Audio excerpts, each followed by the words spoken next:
Hi வணக்கம். இன்னைக்கு பார்த்தீங்கன்னா சிறகடி காசை சீரியல் இன்னைக்கான எபிசோடு தாங்க பார்க்க போகிறோம். அதுக்கு முன்னாடி என்னோட சேனலை சப்ஸ்கிரைப் பண்ணி வச்சுக்கோங்க. வாங்க கதைக்குள்ளே போகலாம். இப்போ பார்த்தீங்கன்னா ஒரு வழியாக ரவியும் ஸ்ருதியும் என்ன பண்ணுறாங்க, விஜயாவை வந்து அவங்க வீட்டுக்கு கூட்டிகிட்டு வந்துடுறாங்க.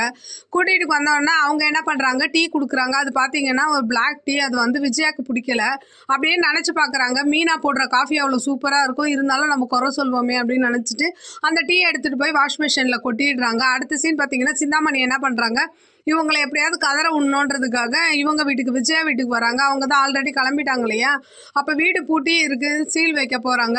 அப்போ விஜயா வந்து இவங்க நினைக்கிறாங்க, சிந்தாமணி இந்த சீல் வச்சு இவங்க எல்லாரும் அவமானப்படுவாங்க, மீனாவும் முத்துவும் என் காலில் வந்து கெஞ்சுவாங்கலாம் எதிர்பார்த்தேன், ஆனால் இதெல்லாம் எதுவுமே நடக்கலையேன்ற மாதிரி ஃபினான்சியர் கிட்ட புலம்புறாங்க. அப்போ ஃபினான்சியர் சொல்கிறாரு, விடுங்க அவங்களால வீட்டை மீட்க முடியாதுன்ற மாதிரி. அடுத்த சீன் பார்த்தீங்கன்னா மனோஜ் என்ன பண்ணுறாரு, போய் கடையில் தங்க முடிவு பண்ணுறாரு. அங்கே பார்த்தீங்கன்னா எலி தொல்லை இருக்கிறோன்ற மாதிரி அவங்க ஃப்ரெண்ட்ஸ் எல்லாம் சொல்கிறாங்க.